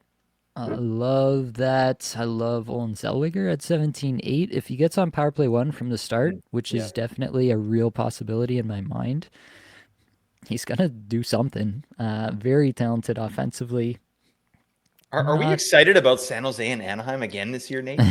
Like, we had a pod last year where we're talking about the projections, and it was the San Jose episode. We're like, why do we like this so much? And Utah as well. We were really big on that Utah episode. Like, are we like, is this happening? This feels like so, yeah, I think San Jose's got a bunch of gems there that people are going to be discounting because it's San Jose and they stink. Yeah, I think it's definitely going to be a spot to watch this year. Jacob Markstrom, 17-9. Connor McMichael, Evan, at the 17-10. Do you think McMichael's got another step? I do. McDavid, who? I mean, this guy took Yeah, off, with a totally. bang. He kind of floundered. I picked him up, and then he near the end, like fantasy playoffs, he kind of like didn't show out too much. But they were kind of putting him power play too. But he's a great rush player, and like if you actually watch him play, I mean, he is a gamer, and I think he just showed it. I think he has another step, especially with Ovi kind of probably taking a step back in terms of his even strength minutes, especially. But 57 points last year and healthy through all 82 games, I'll take it. I love that. He's a burner. Can't argue with any of that. We are cruising along. Jamie Drysdale, 17-11, and we're back to you, Blake. What do you got in store here? Yeah, I mean, I just feel like there's still a little bit of value out here. There's still some power play one guys that I'm interested in. And again, like this is my 17th pick. So I feel like Jonathan Huberdeau, 17th pick. I mean, yeah, what did he have last year? 62 points? He had 115 points in 2021, folks. Yeah, and then it took him like 3 seasons to like usurp that number again. But yeah, I don't mind this. I think Calgary could be in line for just a moderate improvement this year, and probably Huberdeau is going to be driving some of that. So I like that. What do I want to do? I wanted Logan Thompson as well. And so that I was going to kind of get my goalies sorted out. So I'm looking a different way here. I think I'm going to be, you know what? Let's rock and roll. Let's rock and roll with Stu Skin. Oh, buddy. He stinks. He's one of the worst playoff goalies of all time, but he can do stuff, in the regular season. Edmonton's still going to be a wagon.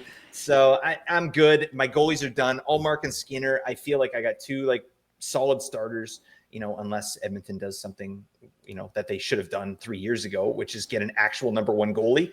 But if they don't do that, I'm loving life.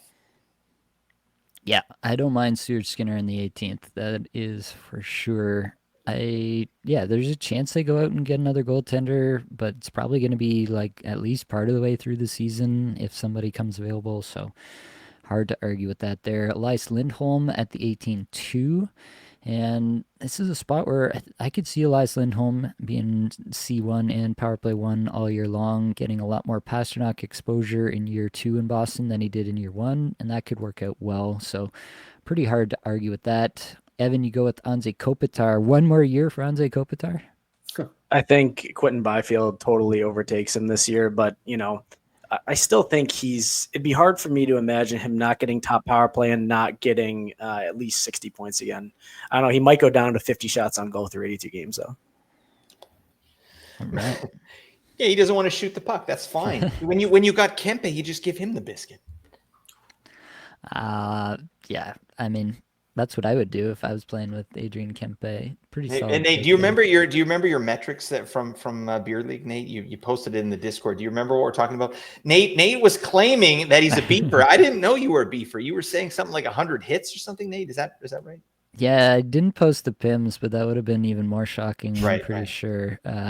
Yeah, I've been known to close off a guy on the boards of Beer League before. Oh, damn. Is that what you call it? Oh, my God. That is what we call it. I won't reference what we call it when it's in the dressing room. Closing the man out. Good guy tie goes Isaac Howard, 18-4. Interesting pick there. Obviously hoping that he jumps straight into the lineup alongside McDavid maybe and gets some points. I don't hate the shot here in the 18th. Claude Giroux, 18-5. Brian, you went with Nick Schmaltz at the 18-6 and Apples and Ginos' favorite. Yeah, exposure to Clayton Keller. Guy's a stud. I think later in the draft, if you can find players who line up on the same line with studs, I think it's a recipe for success. So I like Schmaltz, even though he couldn't score a goal for what was it, like 40 games last year. Yeah, and then he finally put one in the net. That was crazy. Yeah, Schmaltz actually had some of the best underlying advanced stats of his career last year, but somehow managed to score way less goals. So I'm not sure how that works out in the end, but definitely, as long as he's alongside Keller, I'm happy. I'm a little bit worried that, they tried some different stuff. They tried Gunther on that line with Keller towards the end of the season, and I think if they try that again, it's gonna work because I think both Keller and Genther are just terrific players. So that's the only concern that I really have there. Brock Nelson goes off, Jordan Binnington goes off, Karel Vejmelka goes off. I was hoping for Binnington to come back to me at the 18-12. I'm not gonna lie. Leo Carlson 18-10. What's got you interested in Vejmelka specifically, Ryan? Nothing specifically, but at this point, if you can get someone who is likely not going to be in a timeshare and will get some volume and potentially some wins on Utah, who might take another step this year, like you take that in the 18th round. They brought in Vanacek, and who knows what Connor Ingram's up to. So I'm happy with this as Utah's starter. Yeah, I'm going to go Joey Decord then. Joey Decord was a pretty great fantasy option last year on a terrible Seattle team. They are bringing back Philip Grubauer, which means more starts for Joey Decord because Philip Grubauer is not an NHL caliber goaltender. So I like Joey Decord again for fantasy in 2025-26. I'm also going to add Zane Parekh here to my squad in the 19th. I think Zane Parekh stands a very good chance. I talked about Z Bouillon, 50-point potential. I think Parekh has 50-point potential as well. I think his ceiling case is something similar to what we saw out of Lane Hudson this past season for Montreal. The only caveat being there, Calgary is a team with playoff aspirations, whereas Montreal I don't really think was until they kind of woke up partway through the season and realized that they had a shot at the playoffs. And by that point, Hudson had already kind of established his claim. Martin St. Louis also famously kind of a coach that will just hand huge minutes to young players. I don't know that's the case so much with Ryan Huska. But I'm a huge fan of Zane Parekh. His underlying stats, everything, like the production level from junior is insane. So love that. Matt Coronado, love that pick, 19-2. Alexander Romanov, 19-3. Ryan O'Reilly at the 19-4. I'm picking up all the Ryans, so leave them for me. But I think if Nashville can somehow turn around their dreadful season last year, I think O'Reilly's going to be a part of it, and it's not just going to be Marchessault, Forsberg, Stamkos. I think O'Reilly has that power play one spot as the fourth forward there. Yeah, I think so as well. He's just kind of a crucial part. Face-offs, the distribution to Forsberg. I think he and Forsberg actually do have a lot of chemistry, natural chemistry, with what they both want to do. So I like O'Reilly as a 19th round pick. Yeah. It's hard to hate on many picks in the 19th. Yeah, I also he is one of those forwards that gets a lot of blocks. And a block in this format is 0.6 points, so it's not nothing. And I got him projected for 69 blocks. Nice. Brian, Pyotr Kochetkov, do you think this is the year he takes over a bit more of that net share from Frederik Andersen? Yeah, I think I do. I'm looking at a couple of goalies here, and you're either going to get timeshare or you're going to get Ukko-Pekka Luukkonen, and I just never trust Buffalo to do well so that his stats don't look horrible. And I think Freddie Andersen just always gets hurt. I think it's a safe bet to rely on Kochetkov here. I think it's about time that he takes over the net. All right. Harry the Hat went with Zach Bolduc, potential addition to the top six in Montreal. Had a really good run. Some of that was power play based, which I don't know if he'll see in Montreal, but good run for sure with the St. Louis Blues last year. Jimmy Snuggerud had a really good playoffs and kind of announced himself in the NHL scene, and I guess that's why they felt they could move on from Bolduc, but he definitely adds an element to that top six that they think they are lacking in Montreal, and I think that's where they intend to play him. Is that how you say that man's name, Nate? Snuggerud? I've been saying Snuggerud. I'm pretty sure it's Ood at the end. I'm unsure of the first U in the name, though. Like the Snuggie, Snug Life. All right, he's living that Snuggerud. All right, this might be a for Herbery situation. Yeah, exactly. You just take all the consonants out of it and just say the vowels. Snuggerud. Yep. Yeah. That's the one. We're going with it. All right. Oh, it's my turn. Arturi Lehkonen, 19-9. Teuvo Teravainen goes to you, Evan, at the 19-10. I had to double check. I did not believe my eyes when I did my projections on Teravainen. I was like, wait, did he actually have a really good season? The man had 58 points last year. Did anybody else know this? No. I was honestly I just didn't looking know through the that. draft board right now, and he's got 24 power play points. If you're betting on Bedard to have a bounce back year, he's going to be a part of it. So, can he get 50, 60 points, and then you get him this late in a draft? And again, if he doesn't, I mean, he's a waiver player. So Definitely. Anybody in the 19th, you can obviously drop right afterwards and not feel too bad about it. Kuzmenko, best head of hair in the game, 1911. And Blake, 19th and 20th picks. You finished out the team with John Klingberg and Maxim Shabanov. What are we feeling here?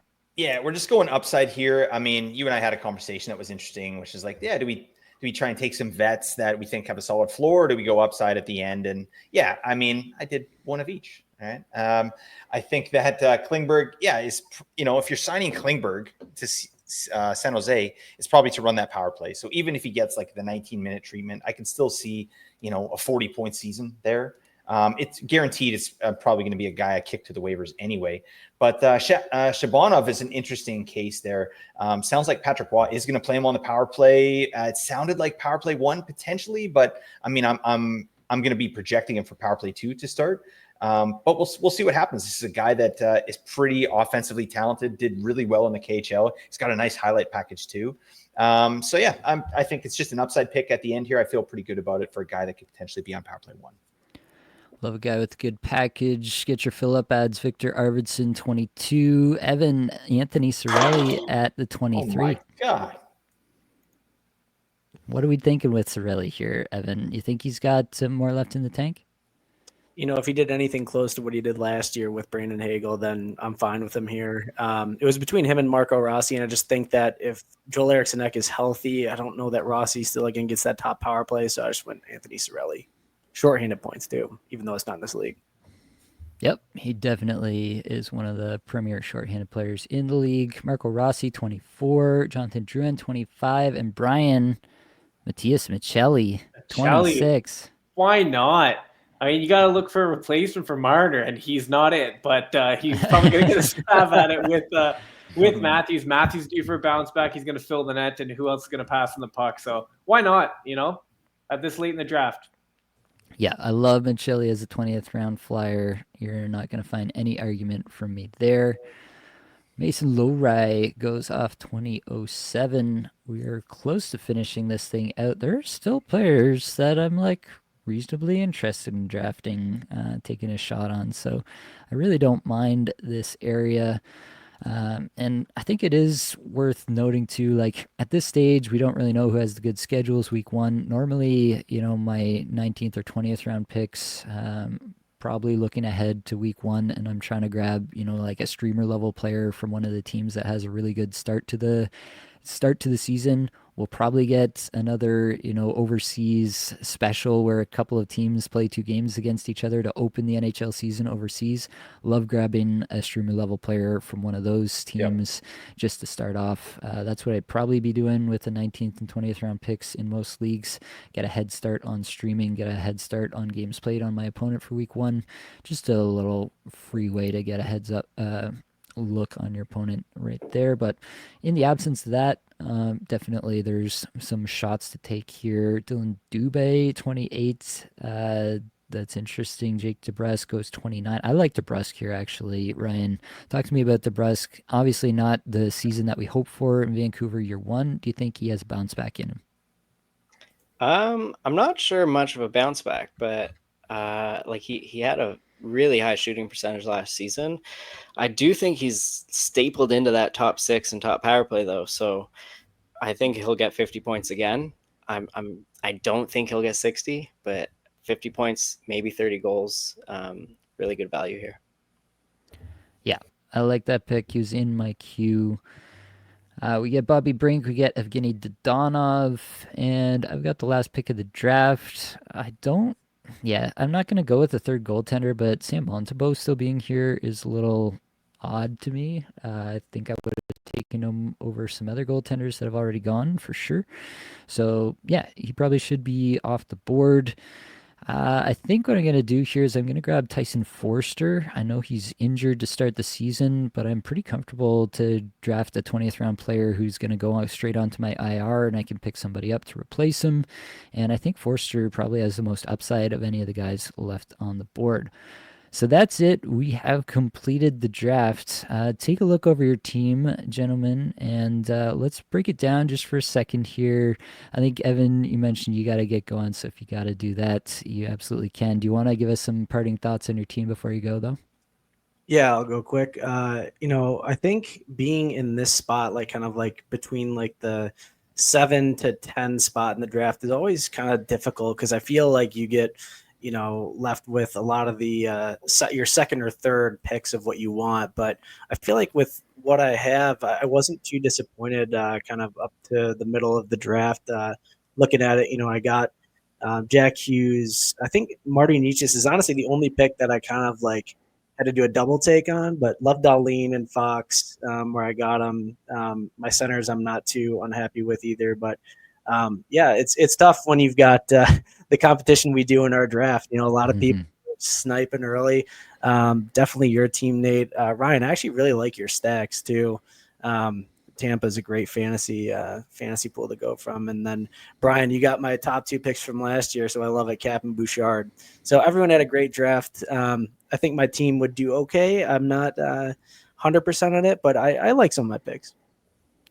All right. Yeah, I don't mind the team. I think you got the bones of a good team. You definitely don't win the league at the draft, but you can sink yourself pretty hard. So I love that there. Thanks, Evan, for hanging out and drafting with us today. Who wants to go next? Ryan, you want to talk to us about your huge Tampa Bay stack? Yeah, I mean, didn't plan this, but it all fell into place where the Tampa guys were just really up there at the top of my queues, and their Kucherov might lead the league in power play points, and all the other Tampa guys will eat with it.